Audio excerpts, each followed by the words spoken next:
பகை சூழும் இதயத்து சுவரை எல்லாம் என் பாசத்தால் தகர்க்கின்ற வரம் கேட்கின்றேன். பகை சூழும் இதயத்தின் சுவரை எல்லாம் என் பாசத்தால் தகர்க்கின்ற வரம் கேட்கின்றேன்.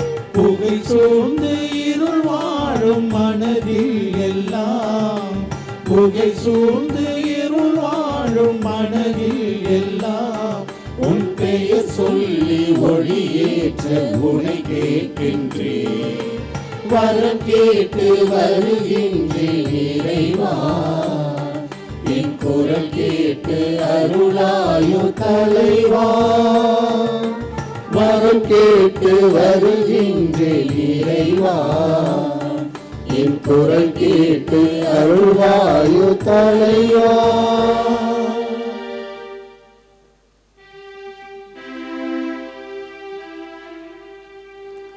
தந்தை மகன் தூயாவியாரின் பெயராலே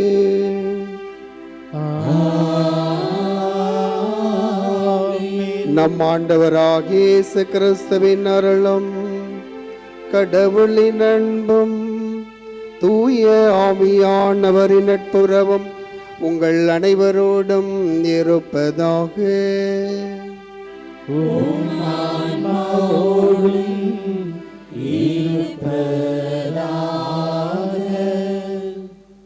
கிறிஸ்திய சிவில் பிரியமான சகோதர சகோதரிகளே, அன்னையின் அன்பு பக்தர்களே, நமக்கு கொடுக்கப்படுகின்ற சட்டம், ஒழுங்குமுறைகள், 10 கட்டளைகள், நெறிமுறைகள் இவைகளெல்லாம் நம் வாழ்வை பக்குவப்படுத்துகின்றன. மனிதத்தோடு செயல்பட நமக்கு வழித்துணையாக இருக்கின்றன. அப்படி சட்டங்களை, ஒழுங்குகளை, 10 கட்டளைகளை நிறைவாக கடைபிடித்து நேர்மையோடும் நீதியோடும் வாழத்தான் இந்த நாளிலே இன்றைய நற்செய்தியும் முதல் வாசகமும் நம்மை சிந்தித்து ஜெபிக்க அழைப்பு கொடுக்கின்றன. குடும்ப வாழ்வில், சமுதாய வாழ்வில், நாட்டு நலன் வாழ்வில் நாம் ஒவ்வொருவரும் நெறிமுறைகளோடு, குறிப்பாக கடவுளின் கட்டளைகளை கடைபிடித்து வாழக்கூடிய சூழ்நிலையை உருவாக்கவும், நாம் கடைபிடித்து பிறரையும் கடைபிடிக்கின்ற எண்ணத்தோடு செயல்படுத்தவும் நமக்கு வேண்டிய தேவையை, ஆற்றலை இந்த பலியின் வழியாக கேட்டு ஜெபிப்போம். இந்த சிந்தனைகளோடு இந்த திருப்பலியிலே இங்கே கூடியிருக்கும் பக்தர்களின் கருத்திற்காகவும், ஜெயா பிளஸ் தொலைக்காட்சி, திருத்தல இணையதளம் மற்றும் அனைத்து சமூக ஊடகங்களின் வழியாக பங்கேற்கும் பக்தர்களின் கருத்துக்களுக்காகவும், இன்றைய நாளில் குடும்ப கருத்துக்களுக்காகவும், குறிப்பாக உதவி செய்கின்ற அனைத்து நன்கொடையாளர்களின் கருத்திற்காகவும், நேற்று திருப்பலி எழுதி வைத்தவர்களின் கருத்துக்களுக்காகவும் ஒப்பு கொடுக்கப்படுகிறது.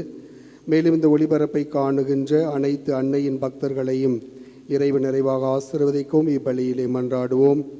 Dear devotees, this Mass is offered for all the faithful gathered here and those who are participating through Jaya Bless, Shrine Web TV, as well as other social media, and in a special way for all the sponsors of this live telecast Mass and those who wrote their Mass intentions yesterday, and all the devotees of Our Lady of Velangani who are watching the same.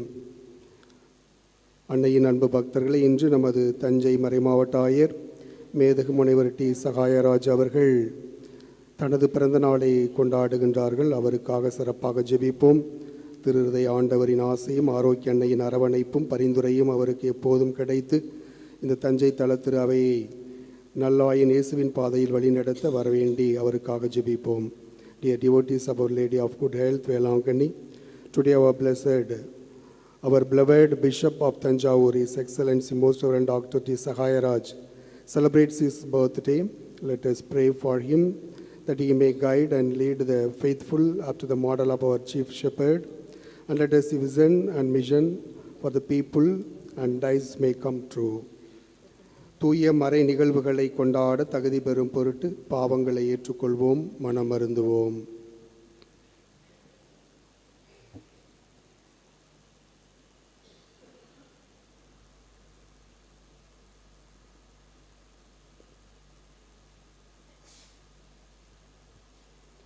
எல்லாம் வல்ல இறைவனிடமும் சகோதர சகோதரிகளே, உங்களிடமும் நான் பாவியனை ஏற்றுக்கொள்கின்றேன்.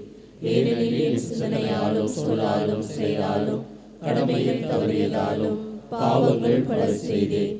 என் பாவமே, என் பாவமே, என் பெரும் பாவமே. ஆகையால் எப்பொழுதும் கன்னியான புனித மரியாவையும் வானதூதர் புனிதர் அனைவரையும் சகோதர சகோதரிகளே, உங்களையும் நம் இறைவனாகிய ஆண்டவரிடம் எனக்காக வேண்டிக் கொள்ள மன்றாடுகின்றேன். எல்லாமல்ல இறைவன் நம் மீது இரக்கம் வைத்து நம் பாவங்களை மன்னித்து நம்மை நிலை வாழ்வுக்கு அழைத்து செல்வாராக.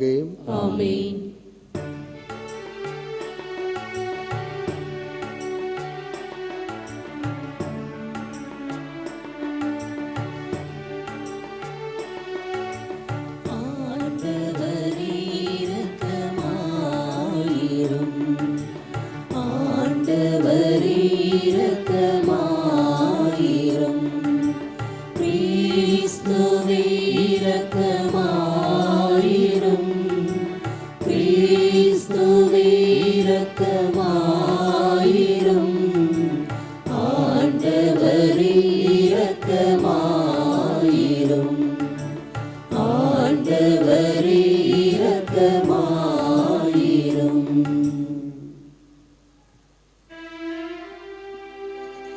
மன்றாடுவோமாக. ஆண்டவரே, உம்மீது நம்பிக்கை கொண்டோர் பாஸ்காவை தகுந்த முறையில் கொண்டாட உம்மை வேண்டுகின்றோம். அதனால் அவர்கள் ஆர்வமுடன் ஏற்றுக்கொண்ட உடலின் தன்னடக்கம் அனைவரின் ஆன்மாக்களுக்கும் பயன் அளிப்பதாக. உம்மோடு துயாமியாரின் ஒன்றிப்பில் இறைவனாய் என்றென்றும் வாழ்ந்து ஆட்சி செய்கின்றவர் வழியாக உம்மை மன்றாடுகிறோம்.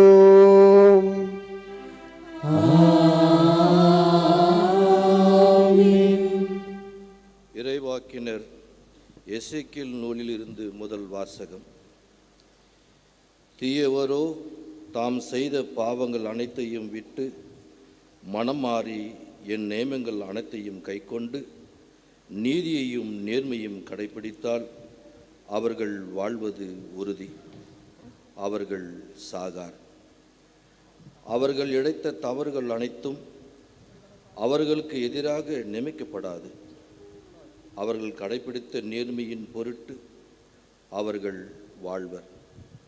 உண்மையில் பொல்லாரின் சாவையா நான் விரும்புகிறேன்.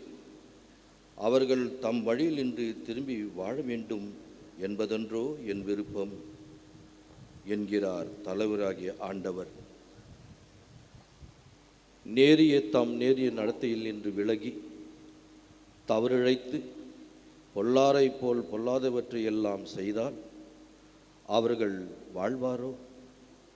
அவர்கள் கடைபிடித்த நேர்மையானது எதுவும் நினைக்கப்பட மாட்டாது. அவர்கள் இழைத்த துரோகத்தின் பொருட்டும் செய்த பாவத்தின் பொருட்டும் அவர்கள் சாவர். ஆயினும் தலைவரின் வழி செம்மையானது இல்லை என்று நீங்கள் சொல்லுகிறீர்கள். இஸ்ரேல் வீட்டாரே, கேளுங்கள். என் வழியா நேர்மையற்றது? உங்கள் வழிகள் அன்றோ நேர்மையற்றவை. நேரியவர் தம் நேரிய நடத்தில் நின்று விலகி தவறிழைத்தால் அவர்கள் தாம் இழைத்த தவறின் பொருட்டு சாவர். பொல்லார் தாம் செய்த பொல்லாப்பில் நின்று விலகி நீதியையும் நேர்மையும் கடைபிடித்தால் தம் உயிரை அவர்கள் காத்து கொள்வர். அவர்கள் உண்மையை கண்டுணர்ந்து தாம் செய்த குற்றங்களை அனைத்திலிருந்து விலகிவிட்டால் அவர்கள் வாழ்வது உறுதி, அவர்கள் சாக மாட்டார். ஆண்டவர் அருள்வாக்கு. திருப்பாடல் 130 பதிலுரை பாடல் பல்லவி. நீர் எம் குற்றங்களை மனதில் கொண்டிருந்தால் யார்தான் நிலைத்து நிற்க முடியும்?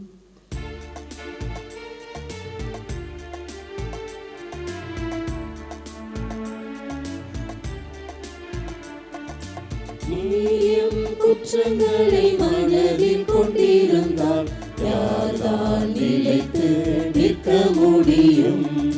நீயும் குற்றங்களை மனதில் கொண்டிருந்தால் யார்தான் நிலைத்து நிற்க முடியும்?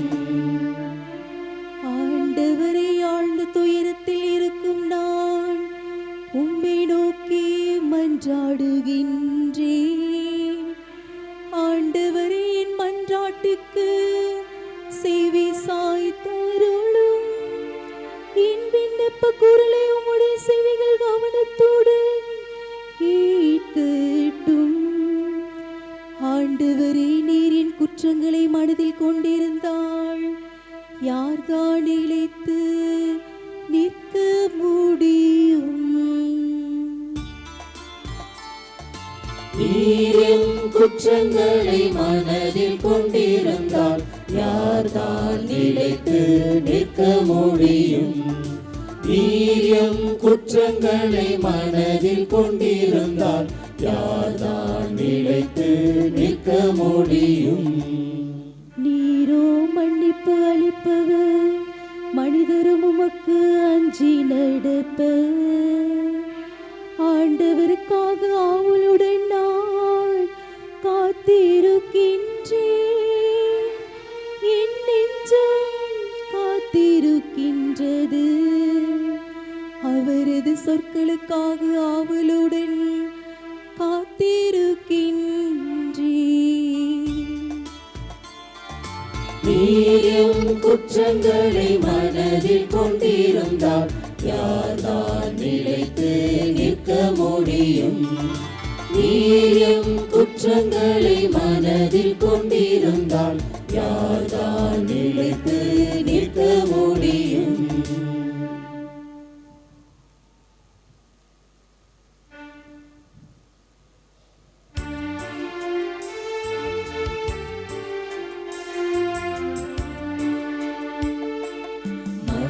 மனமாறுவோம், நற்செய்தி வழி செல்லுவோம். அருள்நாடுவோம், இறையேசு பதம் சேருவோம். மனமாறுவோம், நற்செய்தி வழி செல்லுவோம். அருள்நாடுவோம், இறையேசு பதம் சேருவோம். எனக்கெதிராக நீங்கள் இழைத்த குற்றங்கள் அனைத்தையும் விட்டு விடுங்கள். புதிய இதயத்தையும் புதிய மனத்தையும் பெற்றுக்கொள்ளுங்கள் என்கிறார் ஆண்டவர்.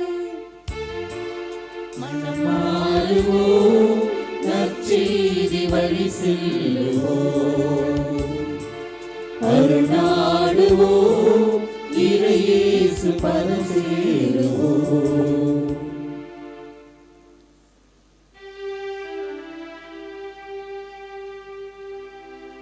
ஆண்டவர் உங்களோடு இருப்பாராக.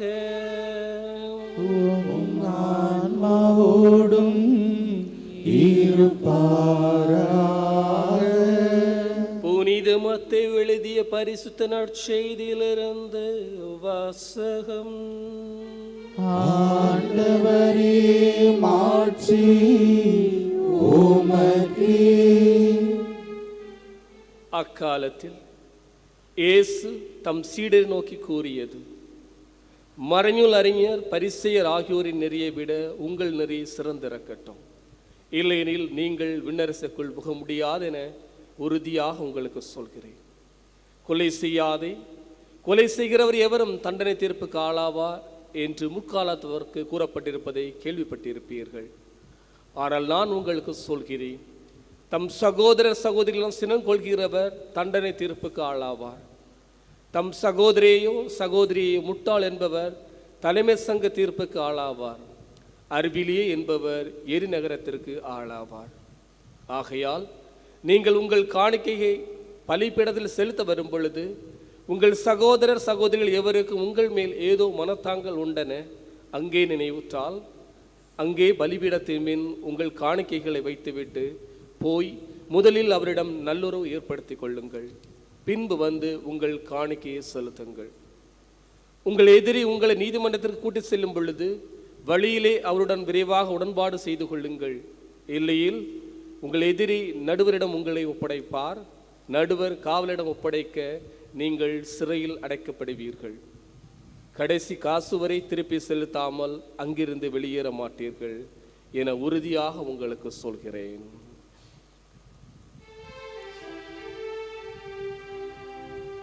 ஆண்டவரின் அருள்வாக்கு.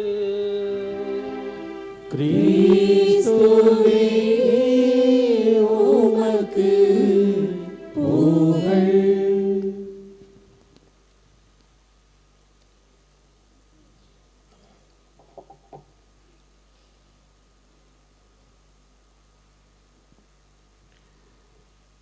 கிறிஸ்து இயேசுவில் பிரியமான சகோதர சகோதரிகளே, அன்னையின் அன்பு பக்தர்களே, சட்டங்கள், நெறிமுறைகள் இவைகளெல்லாம் நம்மை பக்குவப்படுத்துகின்றன, எப்படி வாழ வேண்டும் என்ற படிப்பினைகளை கற்றுக் கொடுக்கின்றன. இந்த சட்டங்களோடு நெறிமுறைகளோடு மனிதநேயத்தையும் கடைபிடித்து வாழ வேண்டும் என்றுதான் இயேசுவின் நெறி என்ன என்பதை இந்த நாளிலே நான் சிந்திக்க உங்களை அழைக்கின்றேன். இன்றைய நற்செய்தியை நாம் பார்க்கிற பொழுது மழைப்பொழிவின் தொடர்ச்சியாக கொடுக்கப்படுகிறது. அந்த தொடர்ச்சியிலே நிறைய ஆண்டவர் இயேசு 10 கட்டளைகளை எடுத்து கோடிட்டு காண்பித்து இவ்வாறு வாழ வேண்டும் என்று படிக்கின்றார். இந்த நற்செய்தியிலே முதல் பகுதியிலே உங்கள், அதாவது மறைநூல் அறிஞர் பரிசேயர் ஆகியோரின் நெறியை விட உங்கள் நெறி சிறந்திருக்கட்டும் என்று சொல்லுகிறார். பரிசேயரின் நெறி என்ன, நம் நெறி என்ன? நம் நெறி ஆண்டவர் இயேசுவுடைய நெறி. பரிசேயரின் நெறியா இயேசுவின் நெறியா என்ற நிலையில் நாம் சிந்திக்கிற பொழுது இயேசுவின் நெறி வாழ்வு தரும் நெறி, பரிசேயரின் நெறி அழிவை தரும் நெறி. இந்த இரண்டுக்கும் என்ன வித்தியாசம் என்று பார்க்கிற பொழுது பரிசேயர்கள் நெறி சட்டம் சார்ந்தது, ஆனால் இயேசுவின் நெறி சட்டத்தை தாண்டி மனிதநேயம் சார்ந்தது. ஒரு நேரத்தில் சட்டம் தான் பிடிச்சிக்கிட்டு இருப்பாங்க. அந்த சட்டத்தை கையில் பிடிச்சிக்கிட்டு மனிதநேயத்தை மறந்து விடுவார்கள். ஆனால் ஆண்டவர் இயேசு மனிதநேயத்தை அதிகமாக இங்கே வலியுறுத்துகிறார். இரண்டாவதாக வேறுபாடு என்னவென்று பார்க்கிறோம், பரிசேயர் நெறி பேச்சு லெவலில் தான் இருக்கும். ஆண்டவரோடு சொல்லியிருக்கிறார் ஒரு இடத்துல, அதாவது அவர்கள் சொல்வதை போல நீங்கள் செய்யுங்கள், ஆனால் அவர்கள் செய்யாதது அவர்கள் செய்வதை நீங்கள் செய்யாதுன்னு சொல்லுவாங்க. ஏன்னா அவங்க செய்கிறதுக்கு சொல்கிறதுக்கு வித்தியாசம், நிறைய வேறுபாடுகள் இருக்கின்றது. அதனால தான் பரிசேயர் நெறி வெறும் பேச்சளவில் இருக்கிறது. ஆனால் ஆண்டவர் இயேசுவின் நெறி குறிப்பாக அகமன பக்குவத்தை உருவாக்கக்கூடியதாக இருக்கிறது, நற்சிந்தனைகளை கொடுக்கக்கூடியதாக இருக்கிறது, தூய எண்ணங்களை நம்மில் உருவாக்குகிறது. மூன்றாவது வேறுபாடு என்று பார்க்கிற பொழுது பரிசேயர் நெறி வெளிவேடமானது. என்ன, அதனால ஆண்டவர் இயேசு வெள்ளையடிக்கப்பட்ட கல்லறைகளே என்று அடிக்கடி அவர் சொல்லுவார். வெளிவேடம் சார்ந்தது, முதன்மையான இருக்குகளை விரும்புகிறார்கள், அங்கியின் குஞ்சங்களை பெரிதாக்குகிறார்கள். இப்படி எல்லாமே பகட்டாக வெளிவேட ஆடம்பரத்தில் சார்ந்ததாக பரிசேயர் நெறி இருக்கின்றது. ஆனால் ஆண்டவர் இயேசுவின் நெறி உள்ளார்ந்தது. அதே நேரத்தில் கடவுளுக்கும் நமக்கும் உள்ள உறவை மட்டும் மையப்படுத்தக்கூடியதாக இருக்கின்றது. இப்படி ஆண்டவர் இயேசுவின் நெறிக்கும் பரிசேயர் நெறிக்கும் ஏகப்பட்ட வித்தியாசம். ஆனால் ஆண்டவர் இயேசுவுடைய நெறி இப்படித்தான் வாழ வேண்டும் என்ற படிப்பினைகளை அற்புதமாக கற்றுத்தருகிறார். இன்றைய நற்செய்தியிலே இரண்டாவது பகுதி, அதாவது அந்த 10 கட்டளை எடுத்து ஆண்டவர் இயேசு இங்கே கோடிட்டு காண்பிக்கிறார். அதில் 2 கட்டளைகளை நாம் பார்ப்போம். குறிப்பாக 2 நிலைகளை நாம் பார்க்கலாம். ஒன்று, சினம் கொள்வது. இந்த சினத்தை எப்படி தவிர்ப்பது, எப்படி சினத்தை தவிர்த்து வாழ்வது. இரண்டாவது, நல்லுறவு. இன்றைக்கி எல்லாருமே இங்கே இந்த பலியில் கலந்து கொள்கிறோம். இந்த பலி கலந்து கொள்வதற்கு நாம் தகுதியான விதத்தில் நம்மையே தயாரித்தோமா, நல்லுறவு ஏற்படுத்தி கொண்டு பிறகு உங்கள் காணிக்கையை செலுத்துங்கள் என்று அற்புதமாக இயேசு சொல்லுகிறார். முதலாவதாக இந்த சினத்தை பற்றி நாம் பார்ப்போம். சினத்தை பற்றி பார்க்கிற பொழுது இன்றைய காலகட்டங்களில் எல்லா பிரச்சனைக்கும் ஒரு சின்ன புள்ளி, அதுதான் இந்த சினம்தான். இந்த சினத்தை தவிர்க்கிற பொழுது இன்னைக்கு உலகில், அதாவது குறிப்பாக குடும்பங்களில், தனிப்பட்ட வாழ்வில், சமுதாய வாழ்வில் நிறைய பிரச்சனைகளை தவிர்க்க முடியும். அப்போ இந்த சினந்தை, இப்போ ஒரு ஆண்டவர் சொல்கிறார், அதாவது கொலை செய்யாதே, கொலை செய்கிறவருக்கு தண்டனை தீர்ப்புக்கு ஆளாவர் என்று கூறப்பட்டிருப்பது. அது அவர் விடுதலை பயண நூலிலே 20ஆம் அதிகாரம் 13 அந்த 10 கட்டளை கொடுத்தது ஆண்டவர் இயேசு இங்கே கூட்டிட்டு காண்கிறார். சினத்துக்கு அடிப்படை, அதாவது கொலைக்கு அடிப்படை சினம்தான். எல்லாம் சின்ன பொறாமை தான். அதுலேருந்து ஆரம்பிக்கிறது தான் அந்த சினம். அந்த சினம் அப்படியே ஆரம்பித்து அதை முளையிலேயே கிள்ளி எறிஞ்சிட்டா பிரச்சனை இல்லை. வளர வளர வளர அதுதான் கொலைக்கு இட்டு செல்லுகிறது. இன்னைக்கு குடும்பங்களில் உறவு விரிசல் சின்ன காரணம் தான், ஒரு சின்ன புள்ளி, அது சின்ன கோபம் தான். அந்த கோபம் பக்கத்தில் உள்ளவங்க திரிச்சு விட்றாங்க, பெருசாகுது. அப்படியே அது கொலைக்கு, உறவு விரிசலுக்கு எல்லாமே தலைகீழாக போயிடுது. வாழ்வே தலைகீழாக போயிடுது. துவக்கத்திலேயே அந்த கோபம் எதற்காக உருவானது, ஏன், அந்த சூழ்நிலையை பார்த்து நீங்கள் கோபப்பட வேண்டும். இன்றைக்கு நிறைய பேர் அந்த மனிதர்களை பார்த்து கோபப்படுகிறார்கள். இந்த கோபம் வருகிற பொழுது அந்த சூழ்நிலையை பார்த்து கோபப்பட்டு அந்த சூழ்நிலையை தவிர்க்கின்ற பொழுது நிச்சயமாக உன் உறவு சீராகும். அப்போ நம்ம கோபமே படக்கூடாதா அப்படிங்கிற ஒரு கேள்வி நம்ம எழுதிடலாம். கோபப்படலாம். அதற்கு பவுலடியார் ரொம்ப அற்புதமாக சொல்லுகிறார். அதாவது எபேசியர் புத்தகத்திலே 4ஆம் அதிகாரம் 26வது வசனத்தில் ரொம்ப தெளிவாக சொல்றார். சினமுற்றாலும் பாவம் செய்யாதிருங்கள், சினமுற்றாலும் பாவம் செய்யாதிருங்கள். அதே நேரத்தில் பொழுது சாய்வதற்குள் உங்கள் சினம் தனியட்டும். அப்போ சினம் கொள்ளலாம், கோபப்படலாம். அந்த கோபத்தில் 2 வகை உண்டு. முதல் வகை கோபம் என்னன்னா, மற்றவர்கள் அழித்து நாம் மட்டும் முன்னேற வேண்டும். அதுதான் அந்த கொலையெல்லாம் செய்கிறது. மற்றவர்கள் அழித்து உறவு விரிசல், கொலை செய்வது, இதெல்லாம் மற்றவர்கள் அழித்து நாம் முன்னேறும் நோக்கத்தோடு கோபப்படுவார்கள். 2வது கோபம் சுயநலமற்ற அன்பு கலந்த அக்கறை உணர்வோடு உருவாகும் கோபம். அந்த கோபத்தை தான் ஆண்டவர் இயேசு அன்னைக்கு அந்த பரிசேயர் மறைநூறு அவர்களிடம் காண்பிச்சார். அதே நேரத்தில் ஆலயத்தில் அந்த தூய்மையற்ற நிலையில் அவர்கள் இருந்த பொழுது அதையும் காமித்தார். அதாவது யோவான் நற்செய்தி 2ஆம் அதிகாரம் 11 படித்தார். அந்த ஆலயத்தை எப்படி அவர்கள் கல்வர் குகையாக ஆக்கினார்கள் என்பது. அப்போ அங்கே கோபப்பட்டு சாட்டை எடுத்து அடித்தார். அப்போ அக்கறை கலந்த, அன்பு கலந்த, தான் மட்டும் முன்னேற வேண்டும் என்ற எண்ணத்தோடு இல்லாமல் சமுதாய நலனோடு அந்த கோபத்தை அங்கே வெளிக்கொணர்கிறார். இப்பேற்பட்ட கோபத்தை தான் இன்றைய காலகட்டங்களில் நம் குடும்பங்களில், பணித்தலங்களில் இந்த கோபத்தை நாம் வச்சு வாழணும். அதுக்காக கோபப்பட்டு நாம் முன்னேறணும், பிறரை அழிக்க வேண்டும் என்ற எண்ண உணர்வோடு இருந்தால் அது பாதாளத்திற்கு இட்டு செல்லும். 2வது வகையான கோபம் அன்பு கலந்த. இப்போ நம்ம பிள்ளைகள் மீது கோபப்படுறோம்ல, அவங்கள கொண்டுடுறோமா, இல்லை பழி வாங்குறோமா, பண்ண மாட்டோம். ஏன்னா ஒரு அன்பு கலந்த அக்கறை உள்ள கோபமாக இருக்கும். அந்த கோபத்தை தான் எல்லா இடங்களிலும் நீர் காண்பிக்கின்ற பொழுது நிச்சயமாக அந்த சின்ன சின்ன தீமைகளை முளையிலேயே கிள்ளி எறிகின்ற பொழுது அது பெரிய லெவலில் போகாமல் உறவை வலுப்படுத்தும், ஆழமாக்கும், சீராக நீர் வாழ முடியும். பிரியமான அன்பு சகோதரி, பேர்பட்ட கோபத்தை கொண்டு மற்றவர்கள் நலனில் அக்கறை உள்ளதாக, மற்றவர்கள் திருத்தும் வண்ணமாக உன் கோபம் இருக்க வேண்டும். மற்ற மாறாக நீர் அழிக்கப்பட உன் கோபத்தை நீர் காண்பிக்கக்கூடாது. இப்படிப்பட்ட நிலையில் ஆண்டவர் இயேசு முதல்வராக சொல்ல. 2வதாக சமாதானம், நல் உறவு. நீ இப்போ இந்த பலியில் கலந்து கொள்ள வந்திருக்கின்ற எல்லோருமே இந்த பேராலயத்தில் கூடியிருக்கிறோம், இந்த பலியில் கலந்து கொள்ள இருக்கிறோம். கலந்து கொள்கின்ற பொழுது நிச்சயமாக எப்பேற்பட்ட மனநிலையில் அந்த இன்னைக்கு நிறைய நேரம் மன நிம்மதி தேடி எனக்கு இந்த அருள்வரத்தை அன்னையிடம் சொல்லி ஜெபிக்க வேண்டும் என்று பல்வேறு எண்ணங்களோடு தேவைகளோடு இந்த பேராலயத்தில் கூடியிருக்கிறீர்கள். கூடி நீ ஜெபிப்பதற்கு முன்னே நீ யோசிக்கணும். ஆண்டவர் சொல்கிறார் அற்புதமாக, நீ பலி செலுத்துவோர் முன் அதாவது காணிக்கை செலுத்துவோர் முன்னாடியே நீ நல்லுறவு செய்து கொள்ள வேண்டும். இந்த நீங்கள் வெளியில் ரூமில் தங்கியிருக்கின்ற பொழுது யோசிக்கணும், நான் திருப்பலியில் கலந்து கொள்ள போகிறேன், உண்மையிலேயே நான் அப்பா அம்மாவோட சண்டை போட்டேன், என் பிள்ளைங்களோட சண்டை போட்டேன், என் உறவுகளோட சொந்த பந்தம் அண்ணன் தம்பியோட சண்டை போட்டேன், நான் போய் அவங்கள்ட்ட மன்னிப்பு கேட்பேன், மனம் மாறுவேன், மன்னிப்பு கேட்பேன் என்று இந்த நல்லுறவை, இந்த சமாதானத்தை, இந்த மன்னிப்பை நீ உள்ளத்தில் நிறுத்தி உண்மையிலேயே கேட்டுவிட்டு நீர் அவர்களிடம் மன்னிப்பு கேட்டுவிட்டு நீ பலியில் கலந்து கொள்கிற பொழுது இந்த பலியின் ஆசீர்வாதம் உங்களுக்கு நிறைவாக இருக்கும். அதைத்தான் ஆண்டவர் இயேசு சொல்கிறார். பலி செலுத்தி வருவதற்கு முன் உன் உள்ளத்தை தூய்மைப்படுத்தி சமரசம் செய்து கொள், உடன்பாடு செய்து கொள். உடன்பாடு செய்தோடு மட்டுமல்லாமல் மன்னிப்பை தேடு. அதுதான் உண்மையான நல் உறவு. அந்த நல் உறவை இந்த நாளிலே நம்மிடம் ஆண்டவர் இயேசு எதிர்பார்க்கிறார். கோபத்தை தணித்து நல்லுறவை நீர் வளர்த்து கொள்வது, சமாதானத்தோடு இருக்கிற பொழுது நிச்சயமாக நேரிய வழியில் நீதியையும் நேர்மையும் நீ கடைபிடிக்க முடியும் என்று இன்றைய முதல் வாசகத்திலே எசேக்கியேல் புத்தகத்திலே நாம் அற்புதமாக படிக்க கேட்டோம். அதைத்தான் மிகவும் அழகாக சொல்லுகிறார். அதாவது பொல்லார் நல்லவர்கள், 2 வகையான கேட்டகரியில் மக்கள் இருக்கிறார்கள். அந்த நல்லவர்கள் இன்னும் நெறிமுறைகளோடு மேன்மைப்படுத்தணும், அவங்க வாழ்வை மேன்மைப்படுத்தணும்.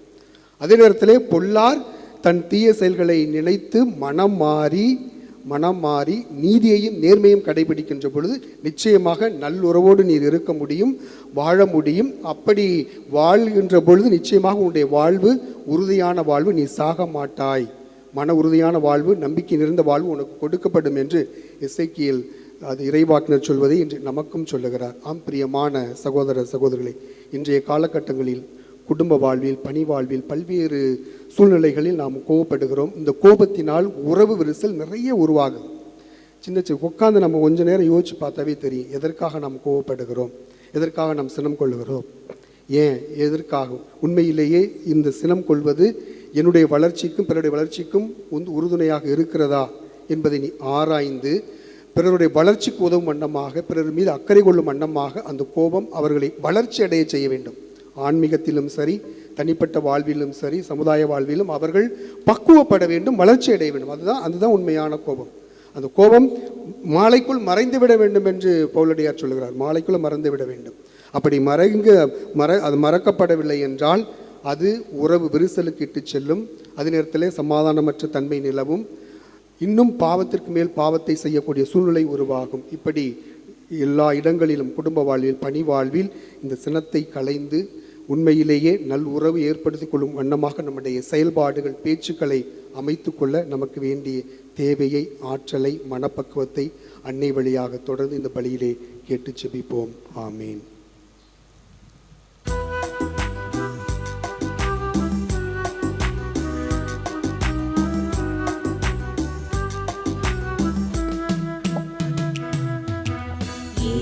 நான் தருவேன் இறைவா, உம் இதயத்தின் அன்பிற்கீடாக இதை நான் தருவேன் இறைவா. நான் செய்தேன் இறைவா, பாவக்குழியில் விழுந்தேன் இறைவா, தூரை நான் செய்தேன் இறைவா, பாவக்குழியில் விழுந்தேன் இறைவா. கரையாம் பாவத்தை போக்கிடவே, கரையாம் பாவத்தை போக்கிடவே நீ கல்வாரி மலையில் இறந்தாயோ, இதை நான் தருவேன் இறைவா, உன் இதயத்தின் அன்பிற்கீடாக இதை நான் தருவேன் இறைவா. சகோதர சகோதரிகளை, என்னுடையதும் உங்களுடையதுமான இப்பலி எல்லாம் அல்ல தந்தையாகி இறைவனுக்கு ஏற்றதாகும்படி ஜெபியுங்கள். ஆண்டவர் தமது பெயரின் புகழ்ச்சிக்காகவும் ஆட்சிக்காகவும் நமது நன்மைக்காகவும் புனித திரு அவை அனைத்து நலனுக்காகவும் உமது கையிலிருந்து இப்பலியை ஏற்றுக்கொள்வாராக. ஆண்டவரே, இப்பலி பொருட்களால் எங்களை உம்மோடு ஒப்புரவாக்கவும் உமது ஆற்றல் மிக்க பரிவிரக்கத்தால் எங்களுக்கு மீண்டும் மீட்பளிக்கவும் நீர் திருவுளமானீரே. அதனால் இவற்றை நீர் கனிவுடன் எப்பொழுதும் என்றும் ஏற்றருள்வீராக. எங்கள் ஆண்டவராகிய கிறிஸ்து வழியாக உம்மை மன்றாடுகிறோம்.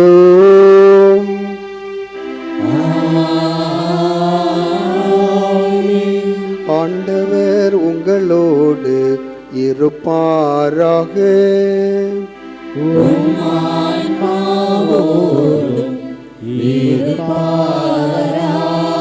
இதயங்களை மேலே எழுப்புங்கள். ஆண்டவரிடம் எழுப்பியுள்ளோம்.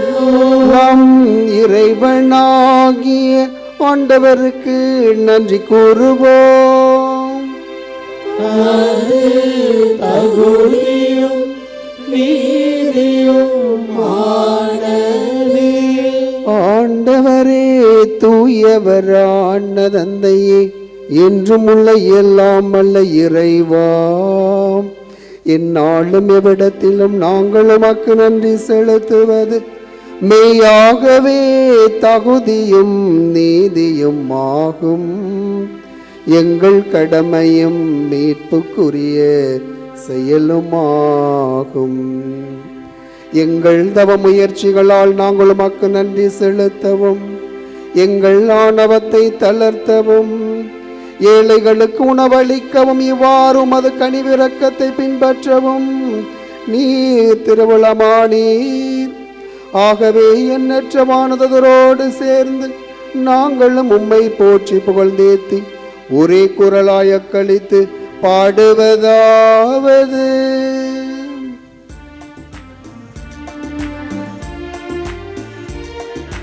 தூயவர் தூயவர் தூயவர் ஆண் படைகளின் கடவுளாம் ஆண்டவர்.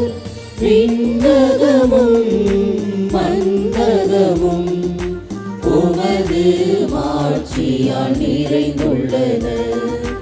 உன்னதங்களிலே ஓசன்னா, உன்னதங்களிலே ஓசன்னா. ஆண்டவர் பெயரால் வருகிறவர் ஆசி பெற்றவர். உன்னதங்களிலே ஓசன்னா, உன்னதங்களிலே ஓசன்னா. ஆண்டவரே, நீர் மெய்யாகவே தூயவர், தூய்மை அனைத்துக்கும் ஊற்று. ஆகவே உம்முடைய ஆவியை பொழிந்து இக்காணிக்கைகளை தூய்மைப்படுத்த உம்மை வேண்டுகிறோம். இவ்வாறு எங்கள் ஆண்டவர் இயேசு கிறிஸ்துவின் உடலும் இரத்தமுமாக எங்களுக்கு இவை மாறுவனவாக. அவர் பாடுபட உள்ளம் கனிந்து தம்மை கையளித்த போது அப்பத்தை எடுத்து நன்றி செலுத்தி அதை பிட்டு தம் சீடர்களுக்கு அளித்து அவர் கூறியதாவது: அனைவரும்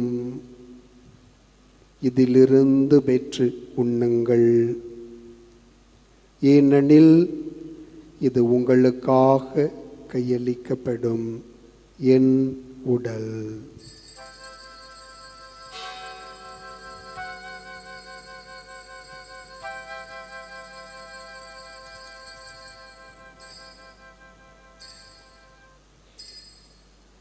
அவண்ணமே இரவு விருந்தை அருந்திய பின் கிண்ணத்தையும் எடுத்து மீண்டும் மக்கள் நன்றி கூறி தாம் சீடர்களுக்கு அளித்து அவர் கூறியதாவது: அனைவரும் இதிலிருந்து பெற்று பருகுங்கள், ஏனெனில் இது புதிய நிலையான உடன்படிக்கைக்குரிய என் இரத்தத்தின் கிண்ணம். இது பாவ மன்னிப்புக்கென்று உங்களுக்காகவும் பலருக்காகவும் சிந்தப்படும். இதை என் நினைவாக செய்யுங்கள்.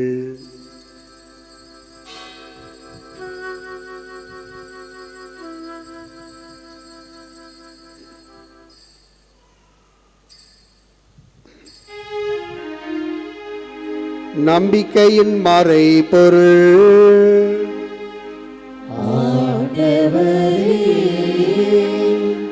நீர் வருமளவும் உமது இறப்பினை அறிக்கையிடுகின்றோம், உமது உயிர்ப்பினையும் எடுத்துரைக்கின்றோம்.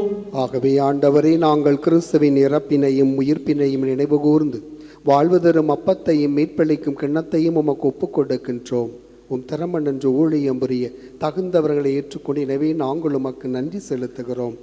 மேலும் கிறிஸ்துவின் உடலிலும் இரத்தத்திலும் பங்கு கொள்ளும் எங்களை தூய ஆவியார் ஒன்று சேர்க்க வேண்டுமென உம்மை தாழ்மையுடன் மன்றாடுகிறோம். ஆண்டவரே, உலகெங்கும் பரவிருக்கும் திரு அவையை நினைவு கூர்ந்தருளும். எங்கள் திருத்தந்தை பிரான்சிஸ், எங்கள் ஆயர் சகாயராஜ், எல்லா திருநிலையராகிய அனைவரோடும் உமது திரு அவை அன்பில் நிறைவேற செய்தருளும். மேலும் உயிர்த்தல் மீது நோக்குடன் துயில்களும் எங்கள் சகோதர சகோதரிகளையும் இறந்தோர் அனைவரை இரக்கத்துடன் நினைவு கூர்ந்தும் திருமுக ஒளியினுள் ஏற்றருளும். எங்கள் அனைவர் மீதும் இரக்கமாயிரும். கடவுளின் கன்னித்தாயான புனித மரியா, அவருடைய கணவரான புனித ஜோசேப்பு, புனித திருத்தூதர்கள், இவ்வுலகில் உமக்கு உகந்தோராய் இருந்த ஆகிய புனிதர் அனைவருடனும் நாங்கள் நிலைவாழ்வில் பங்குளும் தகுதி பெற்று திருமகன் இயேசு கிறிஸ்து வழியாக உம்மை புகழ்ந்தேற்று மரமரல உம்மை மன்றாடுகின்றோம்.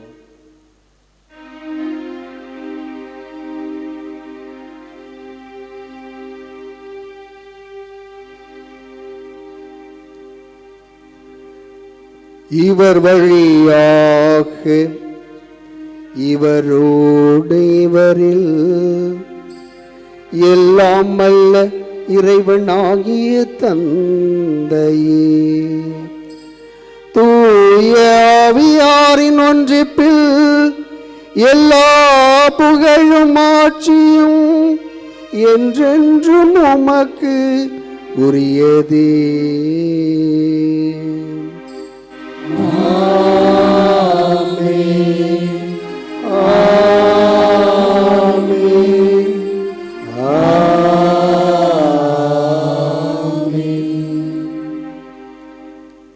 மீட்பரின் கட்டளையால் கற்பிக்கப்பட்டு இறை படிப்பினையால் பயிற்சி பெற்று நாம் துணிந்து பாடுவோம். எங்கள் தந்தையே, உமது பெயர் தூயது என போற்றப் பெறுக. உமது ஆட்சி வருக. உமது திருவுளம் விண்ணுலகில் நிறைவேறுவது போல மண்ணுலகிலும் நிறைவேறுக. எங்கள் அன்றாட உணவை இன்று எங்களுக்கு தாரும். எங்களுக்கு எதிராக குற்றம் செய்வோரை நாங்கள் மன்னிப்பது போல எங்கள் குற்றங்களை மன்னியும். எங்களை சோதனைக்கு உட்படுத்தாதேயும். தீமையிலிருந்து எங்களை விடுவித்தருளும். ஆண்டவரே, தீமை அனைத்திலுமிருந்து எங்களை விடுவித்து எங்கள் வாழ்நாளில் அமைதியை கனிவுடன் அருள உம்மை மன்றாடுகின்றோம்.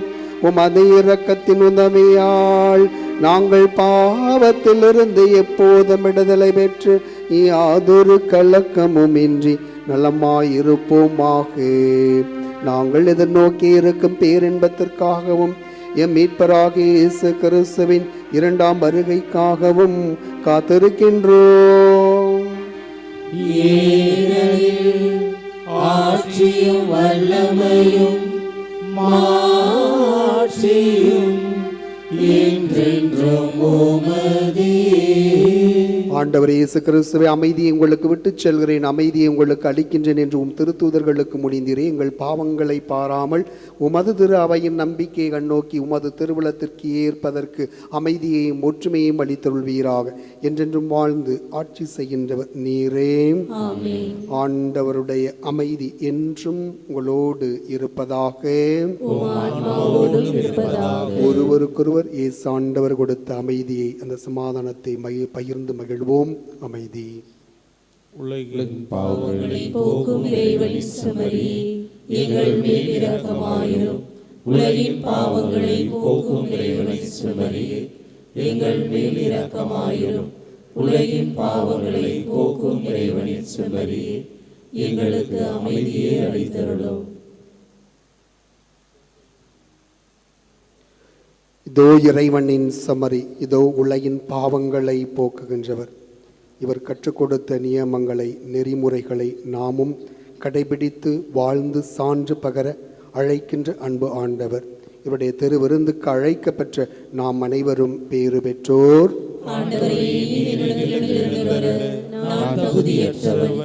ஆனால் ஒரு வார்த்தை மட்டும் சொல்லியருளும், எனது ஆன்மா நலமடையும்.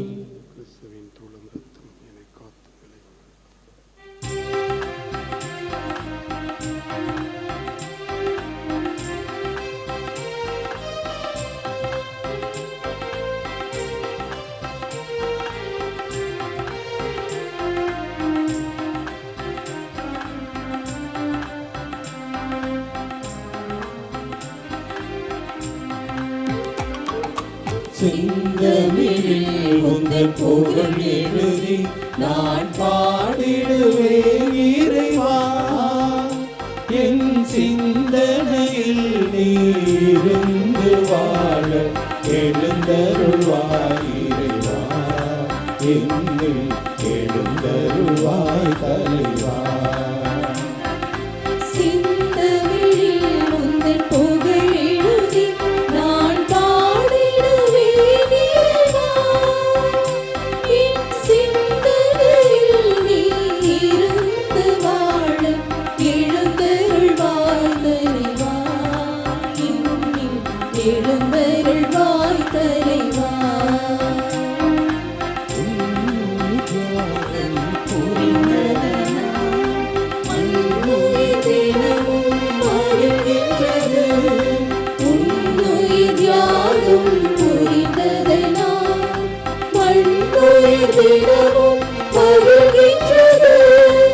என்னுயிர் மெழுகாய் கரைவதனால், என்னுயிர் மெழுகாய் கரைவதனால், இன்னுயிர் காத்திட எழுந்தருள்வாய்.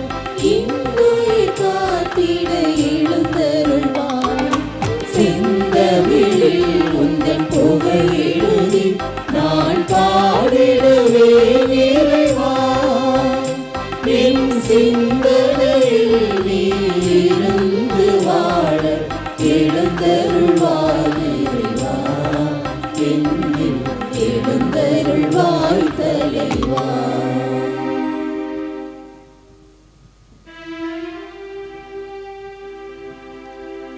நன்றி கூறி மன்றாடுவோமாக. ஆண்டவரே, உமது அருளடையாளத்தின் புனிதமான உணவு எங்களுக்கு புத்துயிர் அளிப்பதாக.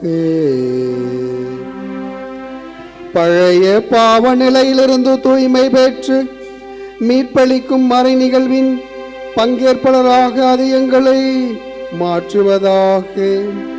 எங்கள் ஆண்டவராகிய கிறிஸ்து வழியாக உம்மை மன்றாடுகிறோம்.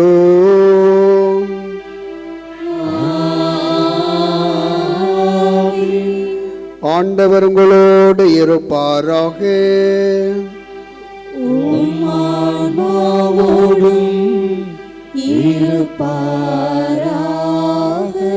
புனித ஆரோக்கிய அன்னையின் ஆசீர் பெற மன்றாடுவோம்.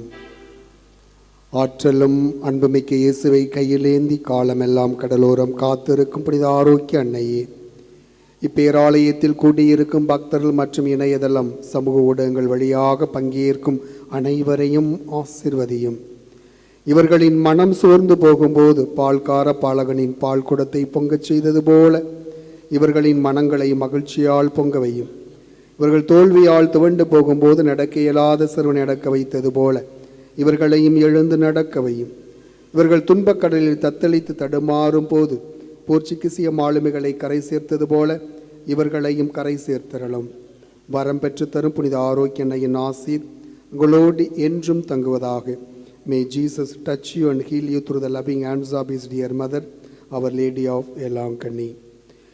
எல்லாம் வல்ல இறைவன் தந்தை மகன் தூயாமியார் உங்களுக்கு ஆசீரளிப்பாராக.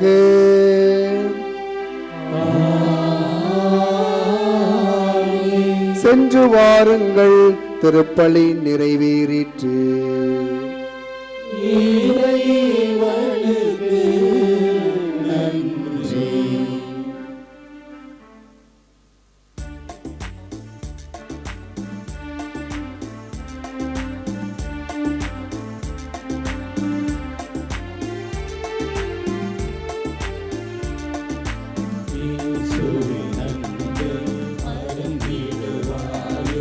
மறந்திடுவாயோ மனித பன்னிருந்தார்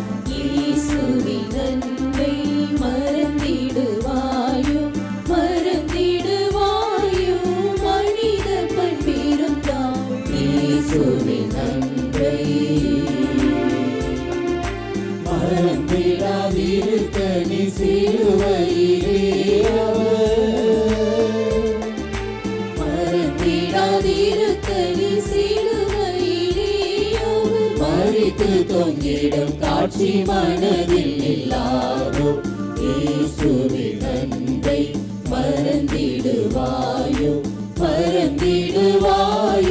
மனித பண்பிருந்தால் இயேசுவின் அன்பை